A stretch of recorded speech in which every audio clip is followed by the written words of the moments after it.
Yeah. Hey there. Welcome back to episode 2 of Taking Control of Your Life and Money in 2019. I am David. And I'm John. And we're the Debt Free Guys, host of the Queer Money Podcast and the creators of the Credit Card Payoff course. So want to welcome you all. Tonight we have a special show for you. We're going to be, or Facebook Live, where we're going to be talking about 5 exercises that will help you improve your life and your relationship with money. So one of the biggest problems that our community has, and I think people in general, but especially I think people in our community have, is that our relationship with money is often harmed by us ourselves. It's the way we think, the way we behave and believe that can oftentimes inhibit our ability to have a better relationship with money. And that means that we often earn less, we save less, we invest less, and we stress. 50% of our community, a recent study shows that 50% of the LGBT community stresses about money on a weekly basis. We stress a lot. And so our goal tonight is to help you with some tools and activities that can help reframe what you believe about money, and some activities that you can do that will help you improve your money relationship. So before we get started, I just want to remind you, last week was episode 1 in this 3-part series that we have about your relationship with money and how you can improve that in 2019. You can find that on our Debt Free Guys wall, but John's going to also add a link for that in the comments here. And in the last episode, or last week's Facebook Live, we talked about one of the biggest inhibitors to our success financially, and that is that a lot of us spend a lot of money socially. Our top spends as a community, other than our necessities, are travel, dining out, hygiene, and clothing. And these are oftentimes things that we spend on because we want to be social. We want to be out with our friends. But the reality is, it's hurting a lot of us financially. So we gave you a tool that you can use to help you try to limit the amount of spending on social, but still be able to have a great social life because you're focusing on what really makes you happy. So today we're going to talk about something a little different. As I mentioned, we're going to talk a little bit about this idea of what we believe. I'm sorry, I'm just getting this posted in here. All right, so today we're going to talk about overcoming limiting beliefs. As David suggested, many of us, our biggest challenges with having a good relationship with money is ourselves. Many of us, especially if you're 30 or 40 years older, and not to negate anybody who's even younger, have come from a time and a place when it wasn't necessarily okay to be gay. And from a very young age, we've adopted these limiting beliefs about ourselves, whether they were imposed on us by our parents or our teachers or our religious leaders, or we adopted them throughout society, watching TV or hearing something on the radio or hearing our friends saying negative things that in some way, shape, or form, being LGBT is a bad thing. And some scientists have discovered that we can start to adopt these beliefs as early as 5 and 6 years old. And so think back, can you even remember your experiences when you were 5 and 6 years old? I can't, but you've had experiences that could be influencing how you're living your life today and how the results that you're producing today. So, we come from this space of limiting belief, and very often, whether we know it consciously or unconsciously, many of us think that we aren't worth more. We think that we can't have more. We think that we don't deserve financial security. We think that being stuck in credit card debt is a way of life, we've heard from many of you. And these are simply not true. None of these things are true. And that's part of what we want to overcome today. Yeah. So we've got a lot to cover, but one of the first things I want to say, well, first of all, I want to say props to my husband for being here tonight because he's really sick. So I'm glad that he's here. He's here with me. So can you give him a shout out for being here? But secondly, I know the topic that we're going to talk about is not sexy, but it's an important one. It's going to challenge our money beliefs, help us overcome these beliefs that we have about ourselves. As John mentioned, oftentimes we have these beliefs because these are things that have been ingrained in us even at a young age. Like, for example, you may feel like it's harder to get ahead or find the right job or get a promotion simply because you're gay. Now, whether that's true or not, if you believe it, it's going to have an impact on how you act as an individual. What if you're older, or you may feel like your best days are behind you, or maybe you think that your past decisions are a monkey on your back and you can never get rid of them? Well, whether that's true or not, if you believe them, they're going to have an impact on how you relate to money. So whether it's, as we said, whether it's true, it's normal to have those feelings, but we want to make sure that we don't allow those feelings to harm our ability to earn more money, to save some of that money for a better future, to be able to use our money wisely, and to actually use our money to help our community get to a better place. We all know that we need to do that. It takes money to help move our community to a better place, whether that's giving to organizations or giving to politicians that actually will support us.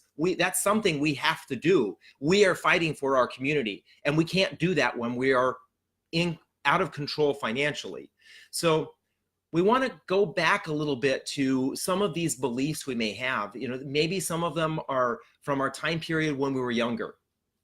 Exactly. So what we're talking about here essentially is a self-fulfilling prophecy. Because we might have these subconscious beliefs, we go ahead then and we sort of seek experiences. We seek experiences or situations that sort of validate these preconceived notions that we already have, and they simply are not true. Have you ever had the experience where you woke up, when they say, on the wrong side of the bed or on a bad foot, and you woke up late, your alarm didn't wake you up, you had this traffic to work was slow, somebody cut you off on the way to that slow traffic, on the way in that slow traffic, you spilled your coffee when you're pouring it, and then your computer had to do 2,000 reboots before you could actually start working.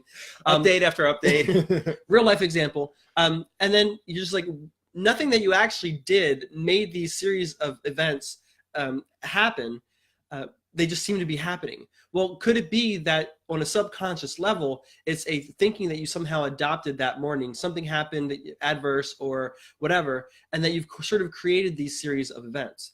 I've had this experience several times, and I'll have to remind myself, I'll just think, I'm in control of everything that's going on right now. I need to have a better outlook on this. And nearly the minute I change my outlook on things, sometimes I have to put on good music, but almost the minute I make this decision to make for a positive day, things start to improve. And the idea here is we live in a very vibrational universe. And so we're, in a sense, what we're talking about here is a little bit of quantum physics. And part of what quantum physics, or that vibration, influences is our thoughts create our feelings produce our actions, and then our actions produce our results. And so what we're talking about here today is how can we go ahead and change those thoughts, especially the subconscious thoughts that we might not even be aware of, so that we can produce better feelings, better actions, and thereby better results. Yeah, I'll just jump in here. One of the things is subconsciously, our body, our mind always wants to prove us right. We like it when we're right. Every person likes it when they're right. And subconsciously, our mind is trying to convince us that we're right. So when we say, I'm having a bad day, or people don't like me, or they think I'm stupid, or I'm not good enough, our subconscious mind hears that and says, well, let's prove them right. We actually then follow through, as John mentioned, on all sorts of actions. Some of them are stupid, crazy actions. I've done them myself. And these things can then produce the results that actually prove us to be true. They make us say things about ourselves. They make us convince others things about ourselves. We're constantly trying to prove ourselves right, even when proving ourselves right is not good for us. Exactly. We hear a lot of times that being gay is expensive, but is it really? Is there really a lot of reason for just simply your sexual orientation causing things to be more expensive? Or is that a belief that we've imposed on ourselves, and then we all need to sort of live up to that belief? So are you ready? This is what we're going to cover today. We're going to cover, David's going to start us off. We're going to cover 5 exercises that David and I practice religiously. Though we're not perfect, we didn't practice today because I'm sick. But for the most part, we practice them religiously, and they have helped us over the years overcome some of our mental challenges. We've gotten a lot better. It's still a work in progress. Yes. We're certainly not there by no means of the imagination, but they have produced a lot of positive results for us, and that's why we wanted to share them with you today. So these are great exercises to adopt, either one or all of them in total, and then incorporate them in your life. And it takes a long time, but over a period of time, you'll start to see improvements in your life. Yeah. So we are providing you with a tool that'll help you track these exercises. John and I actually use this so that we can kind of stay on top of keeping our mental state in a positive direction. So go ahead and download that. You can click on the link above or on the side or wherever it is on your computer to download that. And you can start using this daily journal that will help you get yourself on track so that you start thinking about things that are framing your life in the way that you really want it to be. So the first one here is meditating. Now, I know some people think meditating is really woo-woo and it doesn't really help. Well, the reality is meditating is just allowing ourselves to think about things that we want to think about that are in a positive direction. You know, some people think that you have to just completely close your mind off. No, you don't have to do that. Sometimes meditating is just saying something over and over and over to yourself so that you remind yourself of that, or saying something positive, or being grateful. So a couple of the benefits here is it gives you the time to basically calm down, relax a little bit, take some stress off, and think about something that is good. You know, we all need to do that. We all want to do that, but oftentimes we don't give ourselves the time to be able to do that. It's the opportunity to give our minds the chance to think about something that is good for us rather than just racing through life. So we want to take some time, and this is what John and I do, is we take some time every single morning. We sit down and we have a timer that we have set for 10 minutes. And we sit there quietly with our eyes closed. Sometimes we say the same thing over and over. Sometimes and this is all in our minds, we just close our eyes and do this silently. Sometimes I like to use a specific word, such as the word success, and say that word success over and over, because then it makes my mind think about what kinds of things are related to my success, maybe things that I've done in the past that are related to my success, or things I want to do in the future. It basically allows the time for meditation to be a guide for me during this 10 minutes around that specific word. But there's lots of different ways to meditate. I know that there's various forms of meditation, so we just encourage you to find one that really works for you, that helps you calm down and focus. I'd like to recommend a book I recently read was written by Dr. Joe Dispenza called Breaking the Habit of Being Yourself. It's a phenomenal book, and it talks about a little bit about living in the vibrational universe, and how it's his belief that overcoming your subconscious thoughts, the first step in doing that is actually meditation. And at the end of his book, he has several different meditation practices that he guides people through. And I think for like $6, you can download a CD or MP4 if you wanted to have that on your phone to follow along rather than read it. So the second step that David and I practice, the first thing we do is we meditate. Then the second thing that we do is we recite affirmations. We go into separate rooms. And then we recite affirmations Out loud. And as emphatically as we can. He's really loud, and sometimes I have to tell him to calm down, buddy. I require a lot of attention. No. And so what affirmations do is it influences your neuro-linguistic programming, and that's just a fancy word for saying it provides an audible imprint on your brain. And what we're trying to do here, as we said again, is we're trying to overcome our subconscious thoughts. So we have to do some exercises that might seem a little bit out of the ordinary. Sitting in your bed, speaking to yourself, or showering in the morning and as you're getting ready and reciting affirmations out loud might seem kind of weird, but you're trying to overcome your subconscious thoughts. So you kind of got to dig a little bit deeper, do some of these woo-woo exercises, and then over time they will start to improve. David and I have, I guess I don't even know what your affirmations are. I have my affirmations memorized, and for the most part, they've been the same for a couple of years. I do tweak them here and there based on how our life goes, or the successes that we have, or the new goals that we set for ourselves. But I've got mine memorized. Do you have yours memorized? Yeah. Yep. But you don't have to. As David said, you can kind of fly by the seat of your pants. If you have a new goal that you want to focus on, or a new challenge you want to overcome, you can do something different each time. And then we have a space in the Living Fabulously Daily Journal that you can link to and download, where you can write your affirmations out. I know some people like to write their affirmations out every day. Some people actually have journals where they write their affirmations out. This journal that we're providing today will solve that for you. And so you don't have to write them down, but we wanted to provide that space for you to do so. Yeah. So our third activity that we do every day is morning gratitudes. I'm sorry. our third is doing to-dos. So one of the things that happens when we live a rat race life, when we're just constantly trying to catch up, whether that's because we woke up late because we were out too late the night before, or we woke up late because we just wanted to stay in bed an extra 9 minutes and hit the snooze button.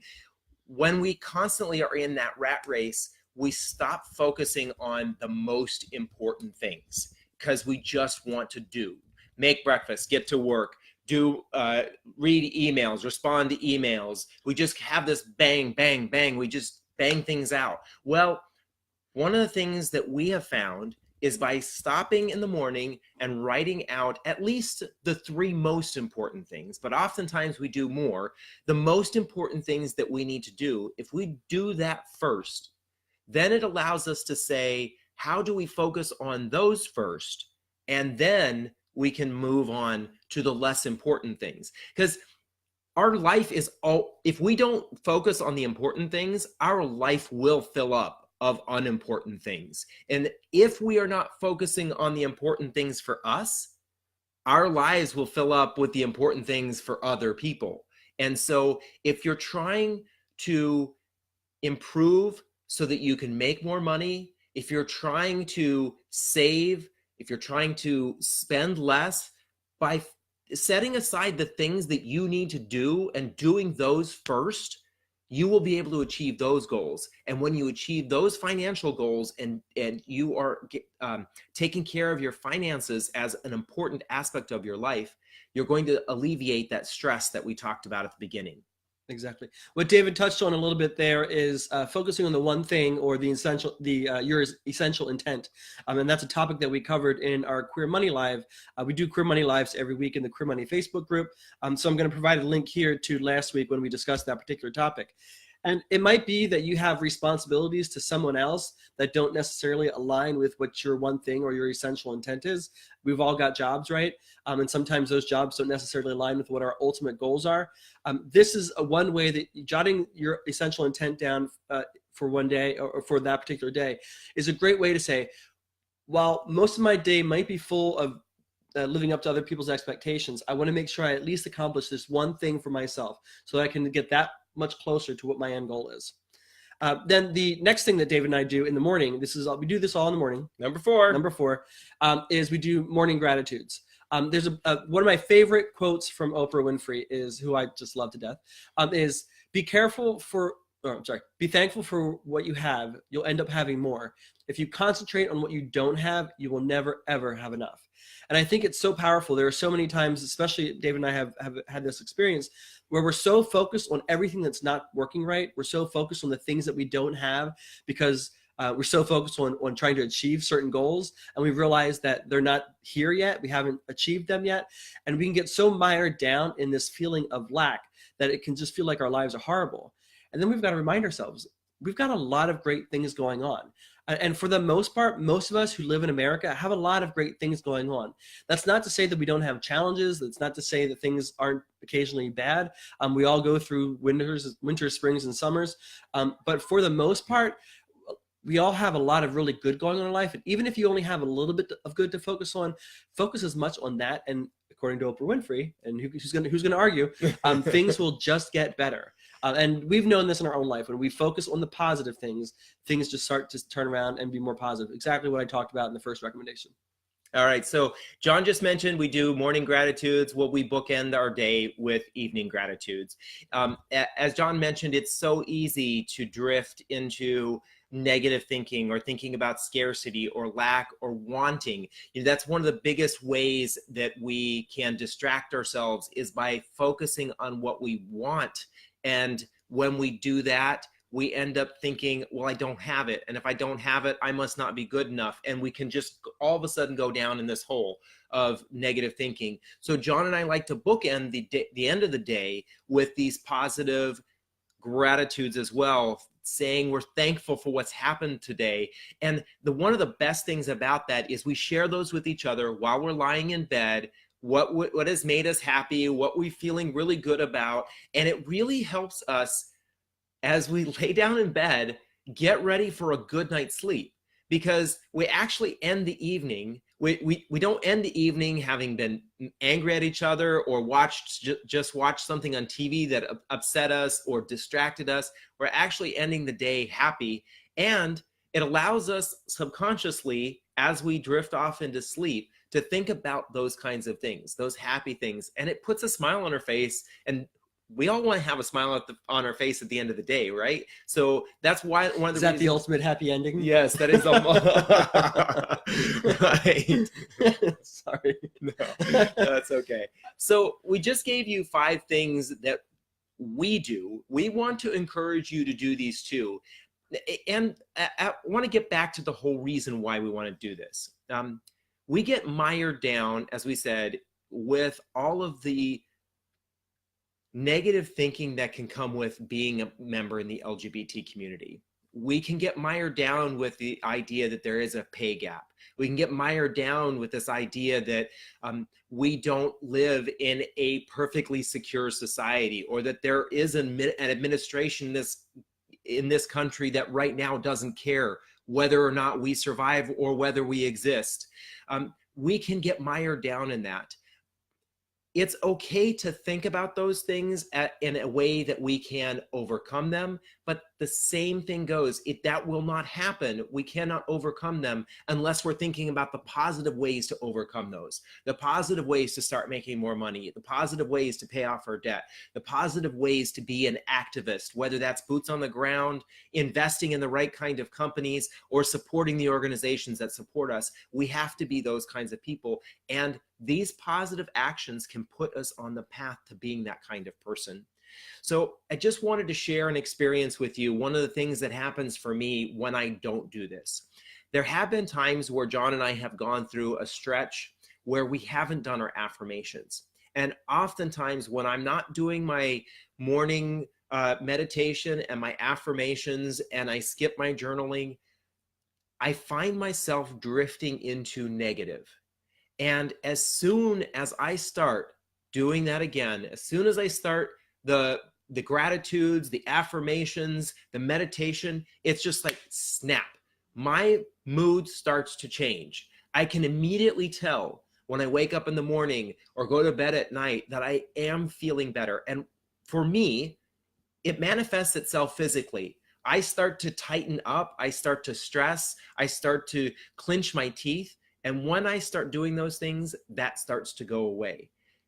And that's when I'm not focusing on all of those negative things. That's when I can focus on doing what's important to me. And that's helping people in the LGBT community become fabulous, not fabulously broke. Exactly. And that's one of the reasons why we think that the Living Fabulous Daily Journal is fabulous is because you can, as you document these exercises, you date them every day, you can start to then look back on the days and see, well, how did what were the end results of that particular day? How have things improved over this month or over this year as I've been incorporating these different exercises? And it's kind of interesting to sort of catalog that progress. So just a quick review, we want you to download the Living Fabulously Daily Journal. Start incorporating, maybe not all of them, that might be a challenge for some people in your schedule, but at the very least, try to incorporate maybe one of these exercises into your day. And as you free up time or as you get better with that particular exercise, then incorporate more exercises. So pick one or all of meditation, reciting affirmations, listing out your most important to-dos, journaling either in the morning and the evening what your gratitudes are for that day. And then you'll notice at the bottom we have a section of the gratitude journal of the Living Fabulous Daily Journal is where you catalog the number of minutes you do yoga. The reason that we didn't have that in the beginning of the journal is because we know some people actually who like to meditate in the morning and in the evening, partly because it helps them fall asleep, helps them start their day, helps them fall asleep. So you might want to meditate in the morning and the evening, and however that works out, that's great for you. But the place to itemize that is at the bottom. Yeah. So speaking of taking action, we want you to download that. But right now, we would love for you to just share with us which of these 5 things either you're doing now and absolutely love, or which of these 5 things that you want to do and can see it adding benefit in your life. So this is episode 2 episode 2 of our Taking Control of Your Life and Money in 2019 series. Our next one is actually not next week. It's actually this Thursday. So we're kind of speeding up the clock on this one.